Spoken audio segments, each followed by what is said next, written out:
The drill stopped at 23:47 Coordinated Universal Time, and the silence that followed was more deafening than any alarm. Dr. Mara Voss had spent the last 11 months listening to the same continuous sound, the mechanical roar of the Shackleton 9 drilling platform, located 340 kilometers from McMurdo Station in eastern Antarctica. It was a sound that got into her bones, that mixed with her dreams, that set the rhythm for every meal, every shift, every 3 a.m. cup of coffee consumed inside the pressurized tents. When that sound abruptly ceased, Mara looked up from the monitor and felt something she hadn't felt since she was a child, fear of silence. "Sheeran!" she called without raising her voice. "Sheeran, what's happening with the drill?" Engineer Shirin Moradi, sitting 2 meters away in front of a telemetry panel, was already leaning over the screen with an expression Mara had learned to recognize in recent months. It was the look of someone seeing a number that shouldn't exist. "The drill stopped," Shirin said, "but it's not jammed. There's no motor overload, no mechanical resistance reading." "Then why did it stop?" "Because it hit something." Shirin slowly turned in her chair. "Mara, we're at 3,412 meters deep. The predicted geology for this layer is Precambrian granite with some peridotite nodules, but the resistance reading of the material the drill touched is..." She hesitated, as if reluctant to say the word aloud. 0. Mara crossed the lab in 4 steps. She looked at the screen. She looked at Shirin. She looked back at the screen. 0 resistance means the drill went through it. No. 0 resistance means the sensor can't categorize the material. The drill didn't penetrate. It simply stopped, as if it had hit a wall. But the wall isn't exerting back pressure. It's as if the drill is resting against something that exists, but that our instruments don't know how to measure. They spent the next 3 hours performing every verification protocol the station manual stipulated, plus a few Shirin invented on the spot. The result was always the same. At 412 meters deep, under layers of ice, sedimentary rock, and ancient granite, there was a surface, a flat surface, a surface that the magnetic resonance scanner described as perfectly smooth, within a margin of error of 0.003 millimeters per kilometer. "Kilometer," Mara repeated in a low voice. "The scanner is measuring in kilometers." "Yes." Shirin took off her glasses and rubbed her eyes. "The structure, whatever it is at least 40 kilometers long in the east-west direction. The low-frequency scanner, the one that can penetrate deeper, is suggesting it might be over 200 kilometers in total, but the resolution at that distance isn't reliable. 40 kilometers of flat surface at 400 meters deep. And it was there before the ice, Mara. Isotope dating of the rock directly above it indicates that this layer was deposited at least 34 years ago. The structure is older than the last glacial maximum." Mara stood in silence for a moment, looking at the dark hole in the center of the drilling platform, which now seemed less like a scientific installation and more like a question someone had posed to the planet without expecting an answer. Then she went to make more coffee, because that's what you did when the universe stopped making sense. You boiled water, you put the grounds in the filter, and you breathed. The report she sent to the International Polar Research Agency headquarters that night was carefully neutral. Mara had learned, over 12 years of academic career, that the language of discovery should be calibrated with surgical precision. Too many words generated panic. Too few words generated indifference. She wrote, "Identified subsurface anomaly of unknown origin, requesting authorization to expand scanning perimeter and initiate analysis of contact material samples." What she didn't write was what she was thinking as she looked out the tent window into the polar darkness, that the smooth, perfect surface under the ice didn't seem geological, that it seemed constructed. Authorization arrived in 18 hours.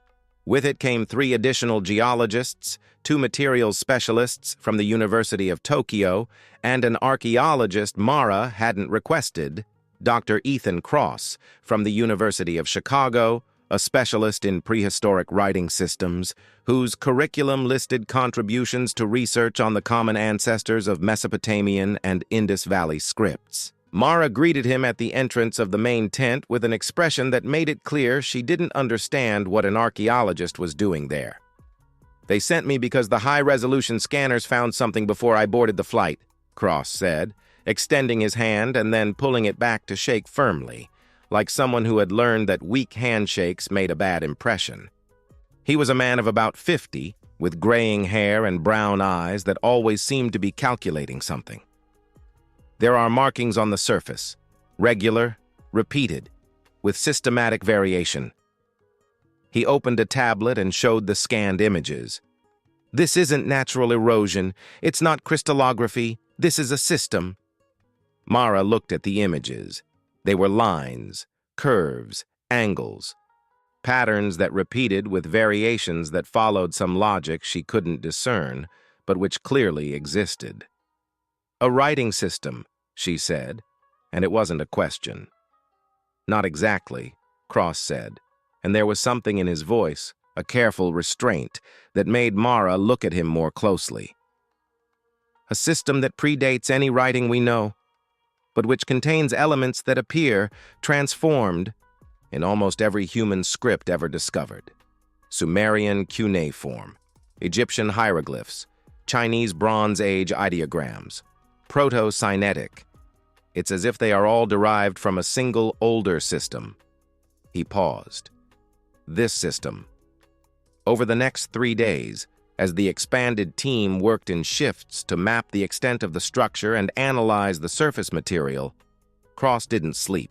Mara knew this because she didn't sleep either, and whenever she woke up at 4 in the morning and walked to the lab to check reports, he was there, sitting in front of the scanned images, with 3 cold coffee cups beside him, and the expression of someone deciphering a code in a language that never existed, but which, somehow, he already knew. On the morning of the 4th day, he entered the main room with a sheet of paper covered in notes and said, with the calm of someone announcing the weather forecast, "I think I can read parts of this." The silence that settled in the room was different from the silence that had settled when the drill stopped. That had been the silence of the unknown. This was the silence of the threshold.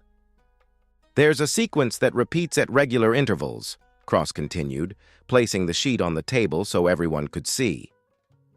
"If I apply the transition rules I derived by comparing with known writing systems, this sequence translates approximately as an instruction, or perhaps an invitation." He pointed to a series of markings. Something like, "Pronounce this to awaken what sleeps." Mara looked at the sheet, looked at Cross, looked at Shirin, who had the expression of someone calculating the probability that the situation would get even worse. "And you know how to pronounce it?" Mara asked. "I think so." Cross raised his eyes from the sheet. "The question is whether we should." It was a good question. It was, probably, the best question anyone had asked in that tent in 4 days. Mara crossed her arms, looked at the map of the structure projected on the wall, with its 40 kilometers of confirmed extension and its perfectly smooth surface that defied every category of analysis the best 21st century instruments could offer, and thought of all the movies she had watched where someone pronounced something they shouldn't pronounce. Then she thought of all the centuries in which humanity had looked into the unknown and taken a step forward. "We need to go down," she said. "We need to go to the surface. And when we get there, Dr. Cross, you'll show me exactly where that sequence is, and we'll decide together." Cross nodded, with the expression of someone who had already made the decision 3 days ago, but who had been kind enough to wait for the others to reach the same conclusion at their own pace. It was a quality Mara, begrudgingly, began to respect. The descent through the adapted drill shaft lasted 47 minutes. When the observation capsule touched the surface, 412 meters deep, and the spotlights illuminated what the scanners had only suggested, Mara Voss was speechless for a long moment. The surface was dark, almost black, with a quality that was not exactly metallic nor exactly ceramic, but which evoked both without being either. It was absolutely flat, absolutely uniform, and the markings Cross had studied for days covered it in precise rows, deep enough to be felt with gloved fingertips, but so regularly spaced that they seemed to have been engraved by an incomprehensible precision machine. 40,000 years, Shirin murmured beside Mara. This has been here for 40,000 years. Cross was already kneeling before a specific section of the surface, tracing the markings with a hand flashlight. He turned, and even through the visor of his temperature helmet, Mara could see he was smiling. "Found it," he said. "The activation sequence." A pause. "It's short. 6 syllables." Mara took a deep breath. The recycled air of the capsule tasted of plastic and carbon filter. Up above, in the world she had left behind 47 minutes ago, there was coffee, there was polar wind, there was an entire planet living its lives without knowing they were a single sentence away from an answer to a question they didn't know they had asked. "Say it," she said, and Cross said it. The 6 syllables sounded strange in the compressed air of the capsule, consonants that didn't exist in any modern language, vowels that seemed to descend deeper than the mouth from which they came. For a moment, nothing happened, and Mara began to think she had made a colossal error in judgment. Then the surface pulsed, a single time, like the beat of an enormous, very ancient heart, and a soft, steady amber light began to emanate from the markings, filling each engraving with a glow that didn't burn, didn't flicker, didn't waver. It just existed, as if it had always existed and was just waiting for permission to be seen. And from somewhere below them, from a depth the instruments couldn't measure, something that had been sleeping for 40,000 years began, slowly, to awaken. The amber light was still pulsing under the ice when the first alarm sounded in Geneva. Commander Yara Osei had spent the last 14 years of her life making decisions that other people didn't have the stomach for.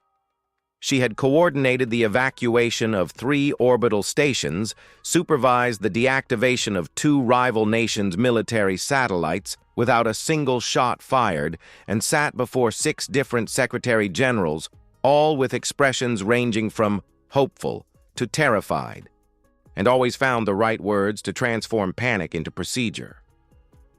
The alarm that sounded at 02:13. Geneva time was different from all the others she had heard. She was on the 10th floor of the Planetary Defense Alliance Orbital Monitoring Complex when the main screen lit up with a color that should not exist in any alert protocol. Not the yellow of attention status, not the orange of heightened readiness, not the red of declared emergency. The screen turned white, a clean total white that consumed all other information and left only 3 numbers in the center, in simple, undecorated black font, 4000.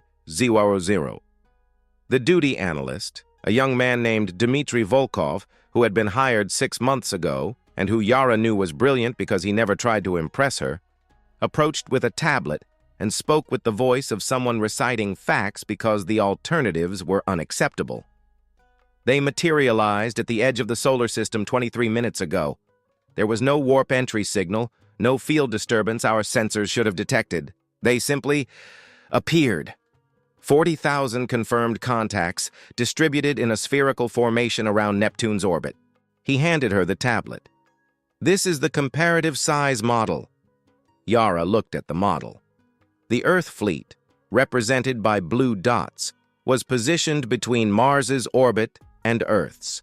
300 vessels of various sizes, from orbital patrol frigates to the 3 capital ships that had cost human civilization 20 years of scientific and industrial collaboration. It was a fleet that had seemed impressive during an inauguration ceremony 3 years ago. Against the red dots that filled the edge of the solar system like a warning constellation, the blue dots looked like dust. "Communications?" Yara asked. "We're trying on all known frequencies. No response, but they are actively scanning us."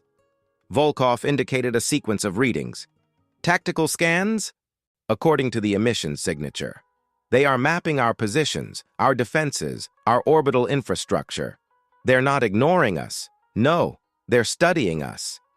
Yara spent the next 10 minutes doing what she had learned saves more lives than any technology. She breathed slowly, looked at every available screen, and allowed no unnecessary word to leave her mouth. She convened the Defense Council via secure channel. She activated the Sentinel Protocol, which put the fleet on maximum readiness without ordering any offensive movement. She sent a coded message to the 4 human colonies established beyond Mars, instructing them to maintain emission silence, and then she waited. At Oro 3, Oro 2, the alien spoke. It wasn't a transmission directed at a specific station. It wasn't a signal her analysts needed to decode. The voice simply existed suddenly on all Earth communication devices simultaneously, in car radios stuck in traffic jams in London and New York, in the onboard systems of commercial planes over the Pacific, in the loudspeakers of orbital space stations, in the headsets of every communications operator in every military installation on the planet. A voice that was both singular and multiple, speaking in every known human language at once, without overlap, without distortion, as if each listener heard only their own language in perfect clarity. Yara heard it in English. The analyst beside her heard it in Russian. The secretary who entered the door at that moment with a cup of coffee stopped motionless, wide-eyed, hearing it in Swahili. The message lasted 4 seconds. The enemy has returned. I have been waiting. Shall I begin? Yara placed her hand on the analyst's arm before he could speak. It was a gesture she had learned from her mentor 20 years ago. When you don't know what to say, you first ensure that no one around you says the wrong thing. The room had fallen into absolute silence. On the screens around, she could see the cascading reactions around the world. Emergency alerts being activated in capitals, the Earth fleet receiving conflicting orders from 5 different commanders, the control panels of orbital stations flashing with simultaneous activity. On the screens facing the outer solar system, the fleet of 40 Z-Zero ships had not moved. Yara thought of 7 things at once, because that's what her brain had learned to do in a crisis.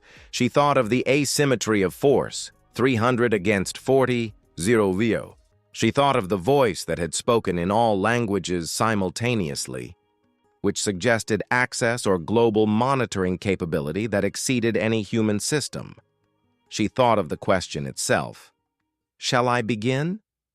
Which implied that there was something that could be started and that this thing was awaiting authorization. She thought of the fact that the voice had not come from the direction of the 40 Aero Zero ships, but from nowhere specific, as if originating from Earth itself. She thought of the word enemy used to describe the fleet, not humanity. She thought of her mother, who had been a history teacher and always said that the most common mistake of leaders was to act before understanding. And she thought, finally, of the protocol that had been developed precisely for situations where hasty action was more dangerous than inaction. She crossed the room to the Global Communications panel and opened the Emergency Response channel. Her voice, when it came out, was absolutely steady. Voice, this is Commander Yara Osei, representing Earth's Planetary Defense Alliance. We have received your message. Before authorizing any action, we need to understand who we are speaking with and what is being proposed. Identify yourself and await further instruction. There was a pause of exactly 3 seconds. Understood, said the voice. I will await. But the enemy will not await indefinitely. You have sufficient time. Use it carefully. On the external screens, the fleet of 40 Woro ships had begun to move, not towards Earth, but in a slow orbit around Neptune, like a predator that had not yet decided if it was hungry. The tactical scans continued, methodical and relentless. Where is the signal origin? Yara asked Volkov. He looked at the data for a long moment, then he said, with that specific voice of someone who has just understood something they didn't want to understand. Antarctica. The origin is Antarctica. At the same time, an urgent transmission arrived from Dr. Mara Voss from the Shackleton 9 research station. It was a field report compressed in emergency code with all data from the last 4 days attached. Yara took 12 minutes to read the main part. She spent 5 more looking at the scanned images of the Surface 3, 412 meters deep, with its markings that Cross had compared to the origins of all human writing. Then she looked at the screen showing the fleet of 40 Oro-0 ships still in orbit around Neptune, and made the decision that would define, she knew, not only her career, but possibly the fate of the human species. "Prepare transport for Antarctica," she said. "Myself and a team of 4. We depart in 90 minutes. "Commander," said General Harrison, her adjutant, with the tone of someone who has objections but already knows they will be ignored, "security protocol requires you to remain in a secure location during—" "Security protocol was written for known threats," Yara said, without raising her voice. "This is not a known threat. When the situation changes, the protocol changes." She took Volkov's tablet and reread the last line of Mara Voss's transmission. "The structure is active. The light is growing." She returned the tablet. "Someone who has been waiting 40,000 years to speak to us deserves the courtesy of a face-to-face conversation." There was a silence different from the others in the room at that moment. Not the silence of panic, not the silence of waiting. It was the silence of people simultaneously realizing that they were living a moment that future history books would open with that specific sentence. Yara had already left through the door before any of them finished thinking the sentence through. 3 hours later, the transport capsule landed on the Antarctic ice, and Yara Ose descended the ramp to meet the 2 women and 1 man who had, inadvertently, awakened Earth's oldest memory. The polar wind was biting and utterly indifferent to the magnitude of the moment. Dr. Voss awaited her with the expression of someone who had slept 2 hours in the last 48 and yet had the liveliest eyes Yara had ever seen. "Commander," Voss said, extending her gloved hand. "We have a lot to show you, and I think we have little time." "We always have little time," Yara said, shaking her hand firmly. "But rarely do we have such good company to spend it with." From the bottom of the drill shaft, 412 meters beneath their feet, the amber light pulsed with the regularity of a very ancient breath, waiting patiently as only something that has traversed 40 millennia can wait. The descent lasted 47 minutes and changed everything Yara Ose thought she knew about humanity. She had descended in the adapted capsule alongside Voss, Cross, and Maradi, the 3 scientists who had spent the last few days trying to categorize the unclassifiable. There was also Lieutenant Reza Nazari, her personal security officer, who had made the descent with the expression of someone who had trained for all types of threats, but was discovering in real time that none of them applied here. When the capsule's spotlights illuminated the dark surface and the amber-lit markings, Yara said nothing for a long moment. There was something in the quality of that surface, in its absolute perfection and its evident antiquity, that made silence the only intellectually honest response. "You mentioned it responded," Yara said finally to Cross. "How?" "Through communication devices, as you already know," Cross said, "but also through this." He pointed to a section of the surface where the markings had changed since he had last photographed them, 12 hours earlier. It rewrote parts of the text, as if it were updating the manual. The manual. It's the best analogy I have. The original markings seem to be instructional. They are protocols, procedures, definitions. The new markings use the same system, but with structures that I interpret as narratives. It's telling us something. Yara looked at the surface for another moment. Then she opened the communication channel she had established during the descent. "Voice," she said. "We are here. We are ready to listen." The answer did not come from the capsule's loudspeakers.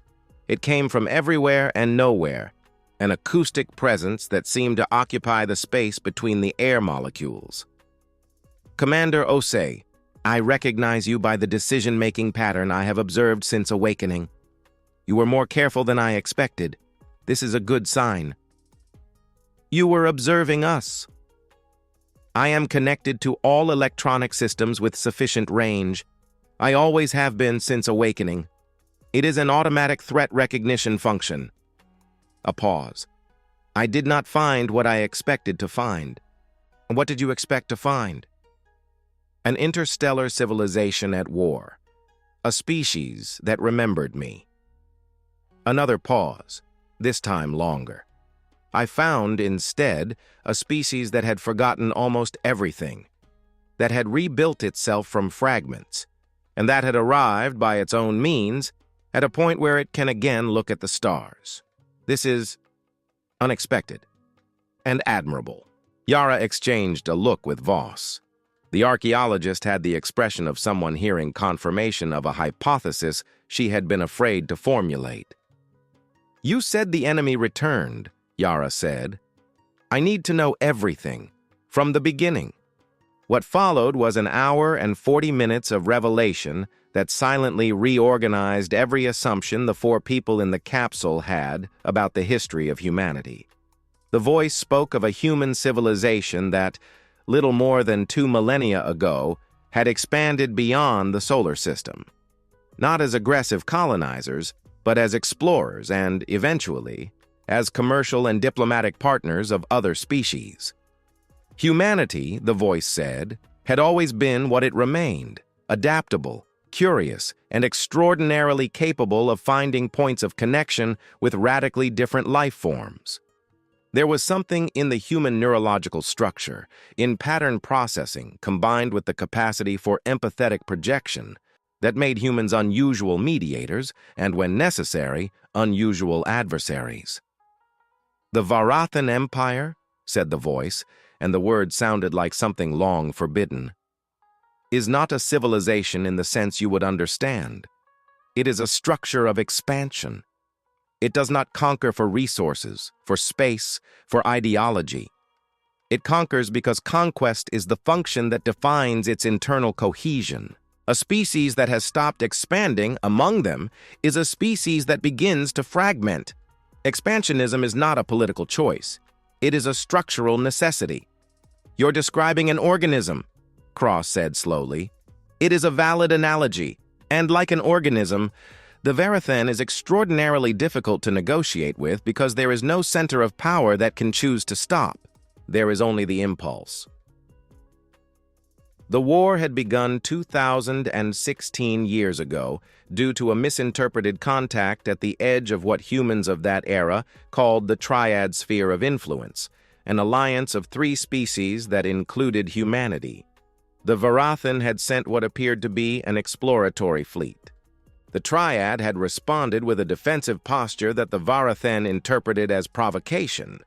The first shot, the voice said with a precision that sounded like a scar, had been accidental. What followed had not been accidental. 63 years of conflict. Billions dead. Cities that had existed for centuries transformed into orbital debris fields. Entire species of other allied worlds wiped out or reduced to remnant populations. The Triad had fought with everything it had, with technology, with diplomacy, with desperate alliances, with strategies ranging from brilliant to suicidal. And it had lost, slowly, systematically, because the Varathan did not need to win quickly. It only needed to expand. "The turning point," said the voice, "came from a human engineer named Miria Okafor. She had survived the destruction of her home colony at the age of 12. She had become a communications systems engineer. And she had spent 40 years observing the Varathan from the only perspective that mattered. Not as an enemy to be destroyed, but as a system to be understood." Yara realized she had sat down at some point during the narrative, her back against the cold wall of the capsule and her knees against her chest. Beside her, Reza Nazari had holstered his weapons, which was, she thought, probably the most significant gesture he had made in his entire military career. Okafor understood that the Varathen did not communicate only through language. Their command structure was distributed by high-frequency electromagnetic fields that permeated every ship, every base, every soldier. It was not a communication network. It was a collective nervous system, and like any nervous system, it had vulnerable points. She mapped them, Voss said, with the voice of someone finishing a sentence she had been waiting to finish for a long time. She mapped them, and then she built me. The silence that followed was different from all the other silences of that day, which had been rich in silences. It was the silence of 4 people digesting the fact that they were sitting inside the most sophisticated tool humanity had ever built, and that this tool had been buried under the ice 40,000 years ago, and that the person who had built it had been a war survivor with 4 decades of anger carefully transformed into engineering. "You weren't built to destroy," Yara said. It wasn't a question. "I was built to understand, to penetrate the Varathen nervous system, map its internal logic, identify the frequencies that coordinated its movements, and disrupt them. Not to kill, but to discoordinate. A fleet of 40,000 ships that cannot communicate is not a fleet. It is a collection of isolated problems. And it worked. In 8 hours, the fleet that had arrived in the solar system at that time withdrew in disorder. Before leaving, their admiral transmitted a message that was interpreted at the time as a threat of return. The entity's voice altered slightly, and Yara realized it was the first time she had heard something that could be described as emotion in it. In fact, it was a warning to the Varathen ships themselves. The message read, "System protected, Guardian active, do not return." They marked the solar system on their maps as a restricted zone. Their descendants evidently forgot why. "And humanity," Cross said slowly, "forgot even more." "What happened?" Yara asked. "The war had cost too much. The Triad species, exhausted, made decisions that exhausted individuals always make. They wanted to forget. There was an implicit agreement, never formalized, to withdraw advanced interstellar technology, to reduce human presence beyond the solar system, to return to what they thought was safety. I was buried here as a last safeguard, with instructions to awaken only if the Varathen returned." A pause. "I did not expect it would take so long, nor that the humanity that awakened me would be so different from the one that built me." "Different how?" Voss asked. "Smaller, technologically, but not weaker, where it matters." The voice sounded closer somehow, as if the entity was leaning into the conversation. "You rebuilt writing. You rebuilt science. You rebuilt the curiosity that brought you to me. And when I asked a yes or no question to a species that was being threatened by a fleet of 40,000 ships, the first answer was, 'Wait, let us understand first.'" The pause was longer this time. Miria Okafor would have approved. Yara stood up. There was a decision to be made, and she knew only she could make it, because that was the kind of decision that could not be delegated without losing something essential. "How many hours do we have before they become impatient?" "Based on the behavioral patterns I am observing, between 30 and 40 hours. They sent a diplomatic delegation, but their opening instructions were surrender or silence. They do not expect genuine negotiation." "And you can do what you did 2,000 years ago?" "I can do more. I have 2 additional millennia of data on the Varathen passively collected from their transmissions. I know more about their internal structure now than Okafor knew when she finished me." A pause. "But there is an important difference this time." "What is it?" "Last time, humanity gave me orders. This time, I am asking for permission." The silence that followed had a different weight. "I learned, observing you, that this distinction matters. To you, it has always mattered." Yara looked at Voss, at Cross, at Maradi, at Nazari. 5 pairs of eyes, 5 stories, 5 different reasons to be in that capsule at the bottom of the Antarctic ice. and in all of them the same expression, not of fear, not of certainty, but of people who understand that the next step is irreversible and who choose to take it with open eyes. "You have permission," Yara said, "but we work together. Every action you take, I need to know. Every decision we consult. Not because we don't trust you, but because that's how humanity works. Always together." "Understood," said the voice. And there was something in the quality of that "understood" that sounded less like the recognition of a system and more like the relief of someone who had waited a long time to hear exactly those words. Up above, 12 meters above them, the fleet of 40 Iwaozera's ships continued its patient orbit around Neptune. But down below, in the heart of a structure that held more memory than all of humanity, something that had slept for 40,000 years was, finally, remembering everything. Admiral Drathkoveen had conquered 17 star systems. He had presided over the absorption of 4 civilizations, 2 of which had tried to resist, and all 4 of which had eventually contributed to the Varathan structure in ways that made conquest, in retrospect, as inevitable as gravity. He was tall by the standards of his species, with the grayish-blue coloration that indicated a command lineage, and had spent the last 40 years building a reputation for ruthless precision that had earned him command of this specific mission. The return to a system marked on ancient maps as a restricted zone. There had been a debate in the corridors of the Supreme Expansion Council about what the marking meant. The conservative faction argued that any restricted zone on the maps should be respected, as ancient generations of admirals were not prone to superstition. The progressive faction, which had prevailed, argued that the maps were 2,000 years old, that the civilization responsible for the marking had obviously regressed to a primitive state based on long-range scans, and that a system with a single inhabited planet and 300 warships represented an opportunity, not a threat. Drathkoveen had agreed with the progressive faction.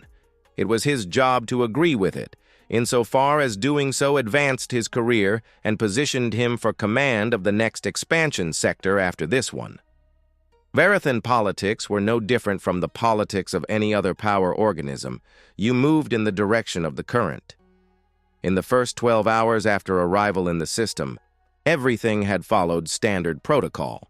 The fleet positioned itself, scans were conducted, the surrender communique was transmitted.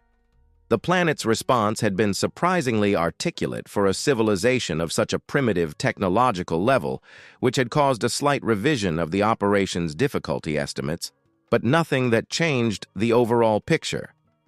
At hour 18, the first anomalies began. Admiral. The communications commander, Peln Varys, approached with an expression Drathkoveen had learned to associate with well-packaged bad news. "We are receiving reports of navigation interference from sectors of flotillas 7, 12, and 23. Interference of what origin? Not yet determined. The signature does not match any countermeasure technology we have cataloged for this civilization." Drathkoveen looked at the tactical map. Flotillas 7, 12, and 23 were distributed on the outer ring of the formation, furthest from the planet. "What is the level of compromise?" "Minor. Ships can compensate manually, but it's unusual. Log and monitor. Send diagnostic technicians to affected ships." In the next 2 hours, interference reports multiplied. Not dramatically, not in a way that warranted alarm, but with a regularity that began to bother Drathkoveen in a way that was difficult to articulate. It was as if someone was walking through the corridors of his fleet, opening doors, checking what was inside, and closing them again without making a sound. At hour 21, the first coordination problems emerged.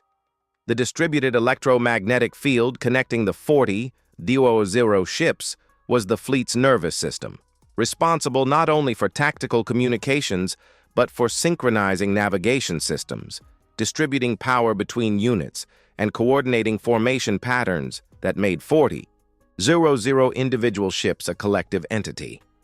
It was a system that had operated without significant failure in 17 conquest campaigns.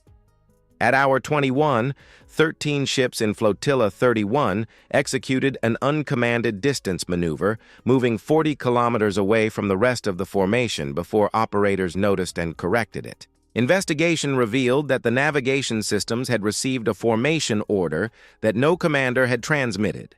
At hour 24, 200 ships in 4 different flotillas entered an unscheduled standby mode for 7 minutes, during which their crews were unable to access weapon and propulsion systems. At hour 27, Admiral Drath Kaveen convened his war council. "Someone explained to me," he said, with the specific calm of someone saving a considerable amount of irritation for a more appropriate moment, how a civilization with 300 ships is causing interference in a fleet of 40, 0. The silence around the command table was of the specific kind Drath Kaveen had learned to recognize over 4 decades of military career. The silence of people who have hypotheses, but who don't want to be the first to state a hypothesis that might be wrong. It was the intelligence commander, Cress Valan, who finally spoke. She was one of the younger analysts on the council, appointed by merit rather than lineage, which meant she had less to lose by saying something inconvenient. "Admiral, the interference patterns we are observing are not consistent with conventional jamming. Conventional jamming is static, it's uniform, it creates noise. What we are observing is selective. Interruptions affect specific systems at specific times. There is a logic to this." She hesitated. "We are being studied. Whatever is doing this is learning our command structure while destabilizing it. You are suggesting there is an intelligence directing this." "I am suggesting that the signature of the attacks is more consistent with an advanced strategic intelligence than with any conventional countermeasure system I know." Another pause. "And there's something else. The signal origin markings point to the planet, but not to any of its known orbital or terrestrial installations. The signal seems to come from within the planet." Drath Kaveen stood for a long moment, looking at the tactical map. The 40 Sauzaran ships were all where they should be. The formations were correct. The combat reports individually were all acceptable.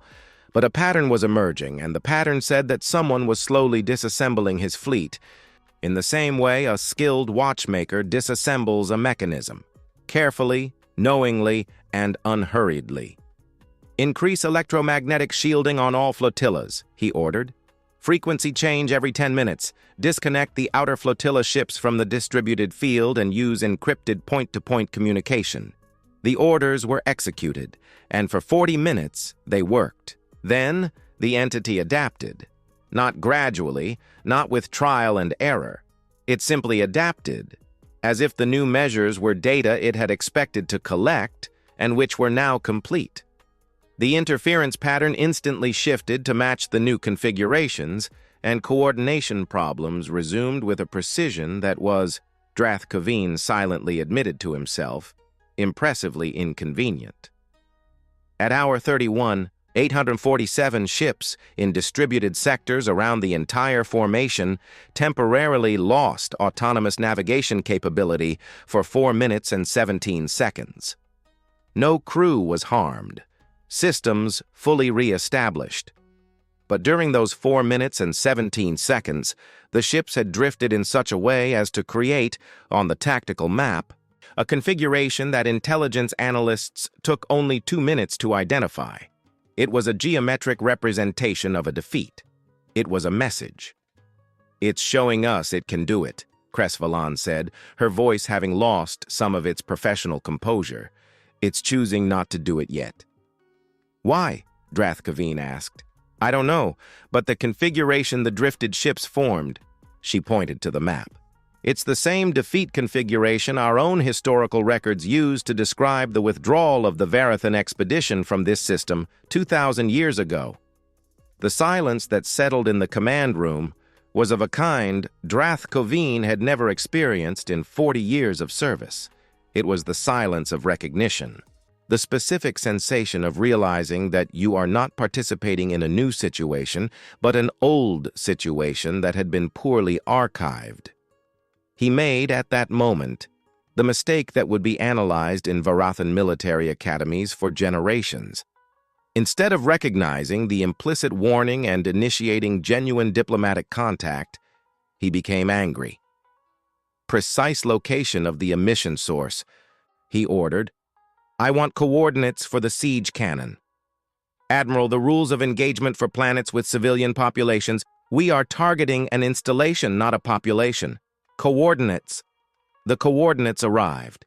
The excavation facility in Antarctica, which scanners identified as the most probable origin of the anomalous signal, was tiny. A few prefabricated buildings, a drilling platform, thermal power consistent with a research operation. The entity's signature came from depths that the scanners could not adequately resolve, but the siege cannon's shot did not require surgical precision. It only needed sufficient power. The planetary siege cannon was the fleet's heaviest weapon, mounted on the flagship and reserved for ground defense installations. It took 14 minutes to calibrate. During those 14 minutes, Drath Koveen waited with the certainty that he was solving the problem at its root. What he did not know was that, at some point during those 14 minutes, one of the Varathan's own communication relay stations, positioned 3 astronomical units from the planet, had been very silently brought under the control of a system that had been studying the architecture of the distributed electromagnetic field for 31 hours. The shot fired, and it was intercepted.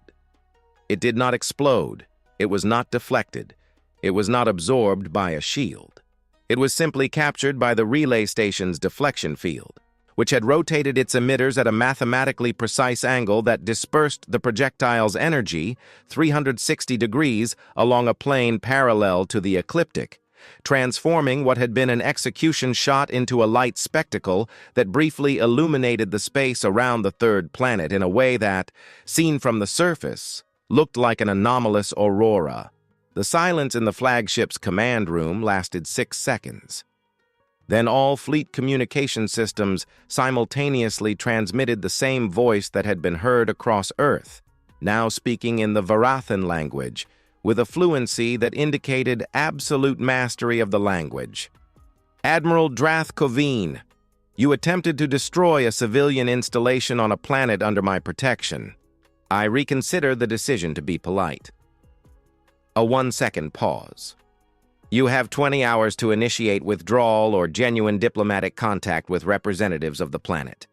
If you choose the third option, which is to try to destroy me, I would like you to know, they have tried before. It did not work, and they knew where I was. The transmission ended.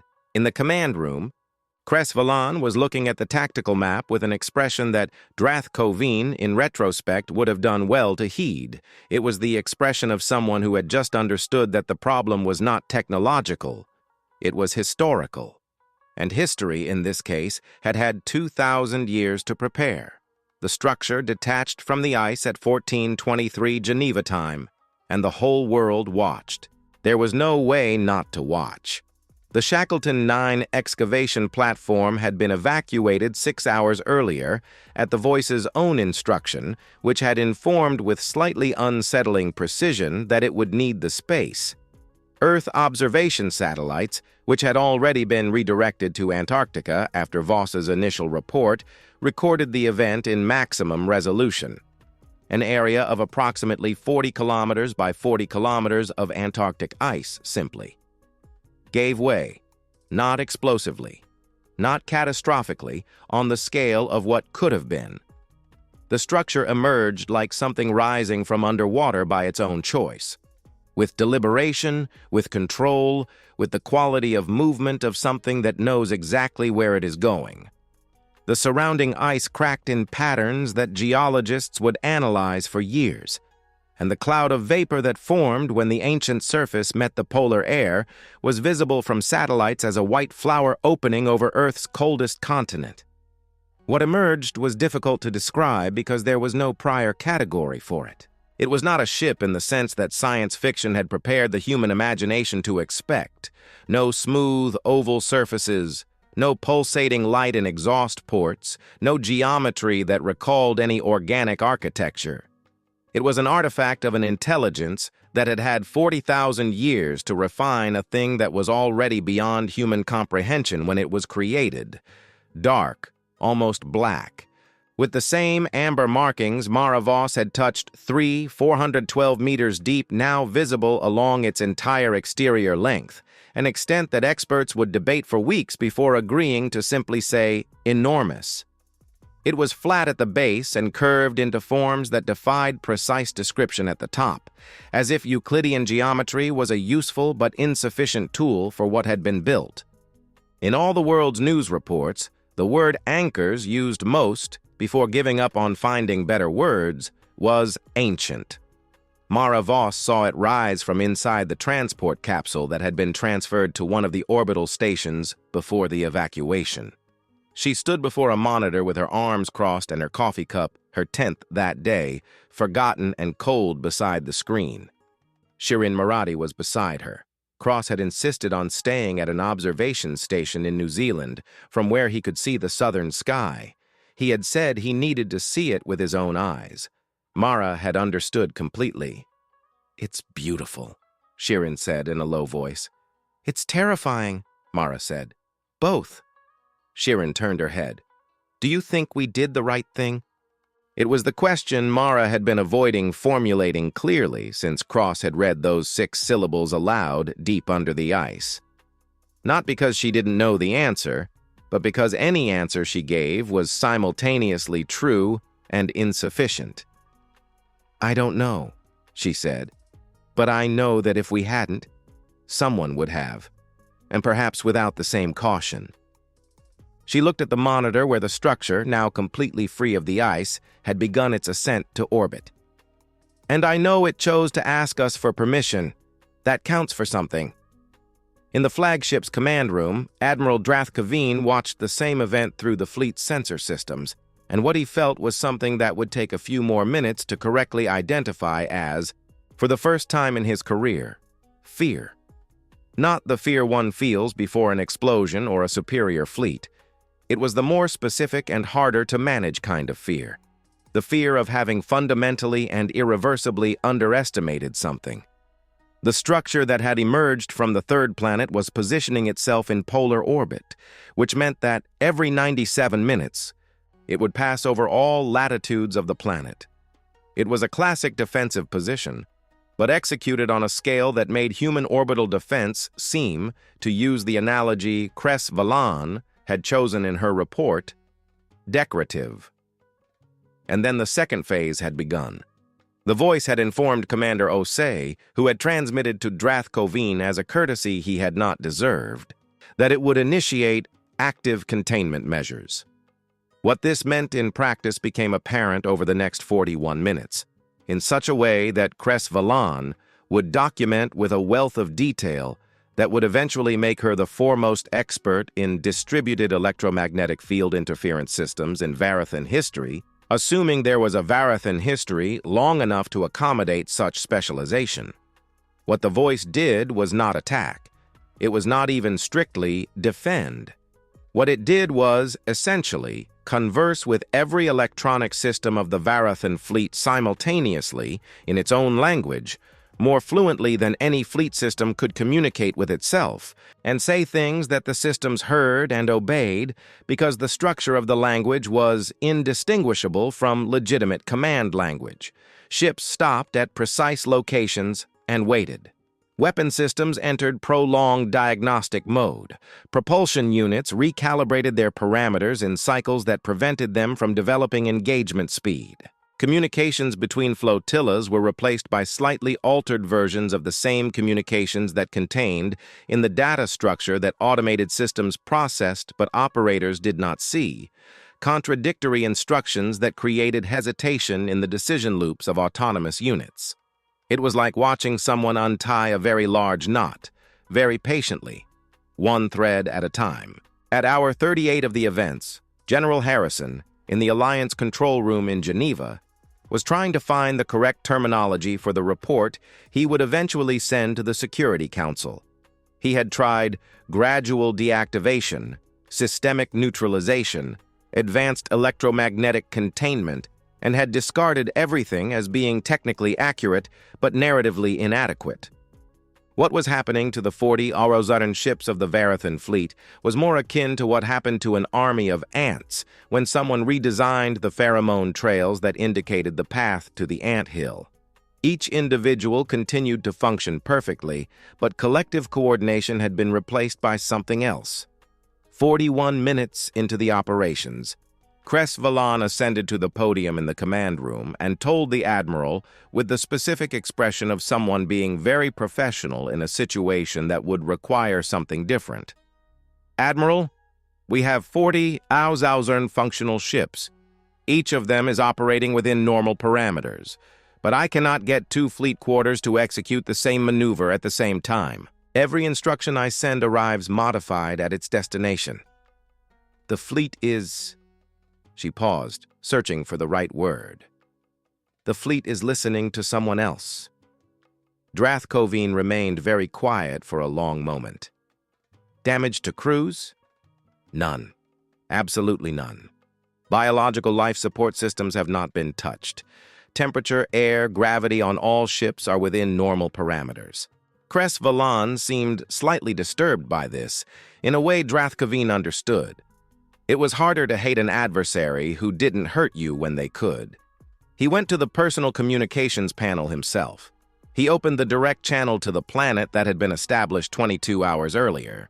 Commander Osei responded in less than 30 seconds, indicating she had been waiting. "Admiral," she said. There was no triumph in her voice. There was, he recognized with considerable discomfort, patience. It was the voice of someone who had expected this conversation to be necessary and had prepared what to say. "I have a proposal."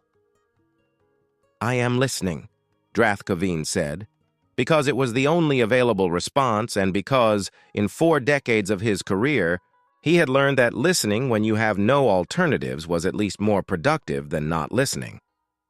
"The voice can leave your fleet in a condition that will make any coordinated action impossible for 72 hours. During that period, your ships will be perfectly safe, your crews will suffer no harm, and you will have time to transmit a full message to the Varathan Council about what you found here." A pause. "I am offering a way out. I am not demanding surrender. I am offering the opportunity to return with complete information about why this system has that marking on your maps." Drath Koveen looked at the tactical map where his 40 000 ships moved in patterns he no longer recognized as his own for a long moment. Then he said something he hadn't said in 40 years of campaigning. "What would I need to transmit?" "The truth," Osei said, "that the marking is not superstition, that this system has a guardian who does not age, does not forget, and does not negotiate terms of surrender, and that the only sensible response, 2,000 years ago, was to withdraw and update the maps." A pause. "I believe this is valuable information for the Expansion Council." There was a logic to it that Drath Koveen only took a few moments to recognize. It was the logic of an honorable exit. Not a total defeat, but a return as a bearer of genuinely valuable intelligence. It was, he realized with a mixture of irritation and involuntary admiration, exactly the kind of proposal an experienced strategist would make to an adversary who still needed to have something to gain from withdrawal. Someone had thought a great deal about Varathan psychology. "I will need time to consult my officers," he said. "You have it," Osei said. "The voice will maintain your fleet's current state until it hears your decision. Crews have food, air, and water. No one is in unnecessary hurry." Drath Koveen closed the channel. He stood in the center of the command room for a long moment, looking at the dark structure in polar orbit over the 3rd planet, which was receiving data from all his systems simultaneously, and which had been built by a species that, at the time, had lost billions of people in a 60-year war and had decided, in response, to build not a weapon of extermination, but a tool of surgical precision that immobilized without killing. It was, he thought, a strangely disciplined philosophy of defense for a species that had evidently suffered so much. And it was then, at that specific moment, that the most decorated admiral of the best-equipped conquest expedition in recent Varathan history had a thought he had never had in 4 decades of career, that perhaps it was worth understanding these humans better, before trying to decide what to do with them. From polar orbit, the Sentinel's amber markings pulsed with the regularity of a very ancient and very patient heart, illuminating the surrounding space with a light that had been waiting under the ice for this specific conversation for 40,000 years. The Varathan fleet began its withdrawal at Oro 9, Baoting, Geneva time, 61 hours after its arrival at the edge of the solar system. It was not a rout. Drath Kuveen had been very careful about that, and Yara Osei had been equally careful to give him the space for it to be true.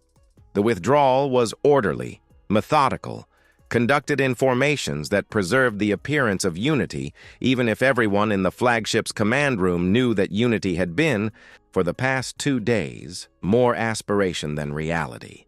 The ships departed in groups of 1,000, each group assuming its return position in the warp queue with a precision that 4 decades of Drath Kuveen had not been able to maintain during the operation, but which had now been recovered as the voice had, methodically, returned control of the systems as each flotilla positioned itself to leave. It was, Cressvelan thought, as she documented every step of the withdrawal with the meticulousness of someone who knew this would be the most widely read report of her career, a graceful exit from a situation that had been millimeters from being not graceful at all. Drath Kuveen's last message reached the Alliance communication channel when only the capital ships were still in the system. It was short, and there was something in its brevity that Yara interpreted correctly as respect. "We will update the records. The warning remains valid." Yara responded with just 5 words. "Safe journey, Admiral. Return with curiosity." She had suggested that phrase to the voice before sending it, out of some impulse she couldn't fully explain. The entity's response had been a 2-second pause, and then, "Miria Okafor sent a similar message to the last fleet. I do not know if it worked, but I approve of the continuity." When the last Varathan ship entered warp and the solar system was empty of uninvited vessels for the first time in 61 hours, the silence in monitoring facilities around the world had a quality that analysts who lived through that moment would describe, years later, in curiously consistent ways. It was the silence of a long, deep breath, of an entire planet exhaling at once. The debate that followed lasted much longer than 61 hours. Yara sat before the Planetary Alliance Security Council 72 hours after the Varathan withdrawal, with the eyes of 23 secretary-generals and representatives turned to her, and there was a quality to the questions they asked that she had expected. They were not questions about what had happened. They were questions about what would happen now. "The entity is autonomous," said the secretary representing the Pacific Bloc, with the tone of someone listing a concern and not entirely comfortable listing it. "It made independent tactical decisions. It intercepted a shot without prior consultation." "It kept me informed of every action in real time," Yara said. "And the shot was 40 seconds from hitting a research facility with 12 people inside. Consultation would have taken 3 minutes." Still, the issue of control. "With all due respect," Yara said, and there was a firmness in her voice that made the representative pause. "The issue of control is exactly the wrong question." She looked around the table. "It asked for permission before initiating any operation. It kept us informed. It chose not to kill when it could have killed. It offered Drath Kuveen an honorable exit when it had every means for a much less gentle alternative. The question is not, how do we control this? The question is, what do we build with this?" There was a silence. The representative of the Atlantic Bloc, a 60-year-old woman named Constance Farrow, who had spent 40 years in diplomacy and whom Yara respected for her ability to say things other people didn't want to hear, said, "And what do we propose to build?" "A relationship," Yara said. "In the same way we build any relationship with any entity that has its own values, capabilities, and perspective, with respect, with transparency, with clear agreements about what we expect from each other." "Does it accept this structure?" Yara considered the question for a moment. "It has already proposed this structure, long before us." The voice had, in fact, intervened with the council before it was convened. Not intrusively, it had sent, through the Alliance's communication systems, a 47-page document that had been described by legal analysts with a mixture of admiration and bewilderment as the most technically sophisticated coexistence treaty we've ever seen, drafted with an understanding of human international law that suggests a thorough reading of at least 100 years of jurisprudence. The document proposed communication protocols, operational limits, oversight mechanisms, and a fundamental principle that had been translated in a way that analysts had debated for hours before agreeing it was correct. Built to serve and remember, not to govern. "It said something else," Yara said, opening the tablet with the document. "It revealed that humanity was never alone in this galaxy. There are other civilizations that survived the Varathan, other species that paid similar or greater prices than we paid 2 millennia ago." The voice maintained passive contact with some of them during its dormant period. With the permission of this council, it can initiate formal contact. "It proposes to serve as an intermediary," Farrow said. "It proposes to be exactly what it was built to be: a memory, a bridge, and when necessary, a guardian." Yara closed the tablet. "What it doesn't want to be is the only one making decisions about the future of this species.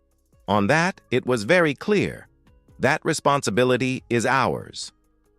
There was something in the quality of that statement that changed the tone in the room.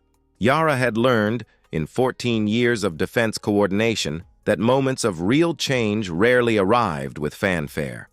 They arrived as a gradual, collective realization that something had irreversibly changed, and that the only available movement was forward.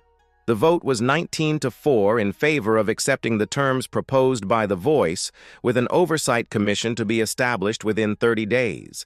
It was not unanimous, and Yara had expected that. 4 dissenting votes were not indifference to the argument. They were the healthy voice of institutional skepticism that every irreversible decision required. She had noted that the voice, when informed of the result through the established communication channel, had said, "4 dissenting votes is a healthy margin. A unanimous decision would have concerned me."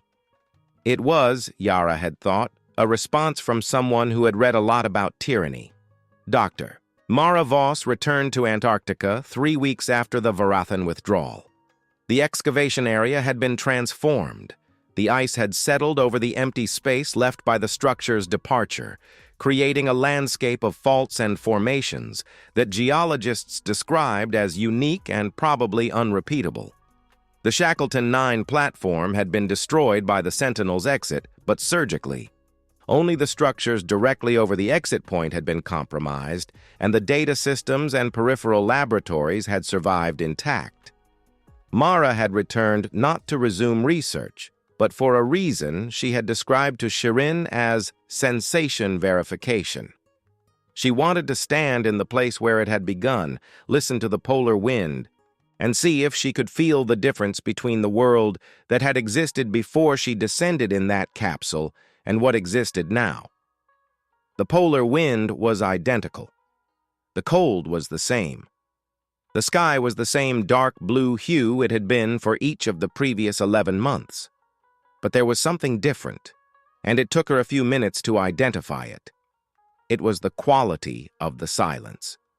Before, the Antarctic silence had been one of abandonment, of absence, of a place that was empty because there was nothing to fill it. Now, it had another quality.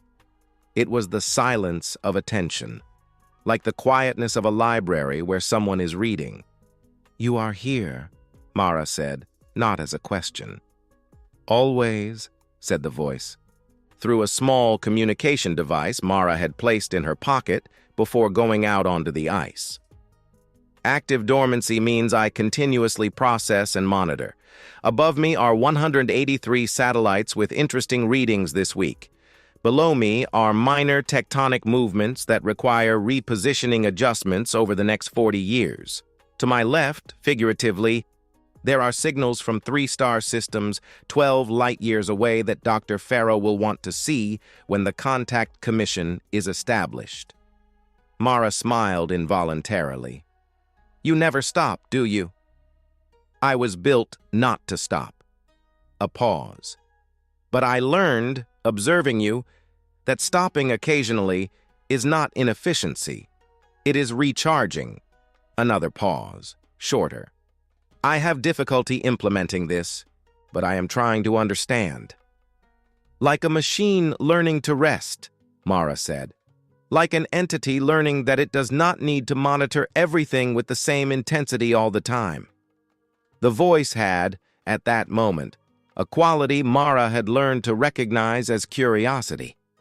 "The engineer who built me never rested, as far as records indicate. She died working. But she also said, in the design records, that she hoped those who operated me in the future would have more wisdom than she to balance vigilance with life."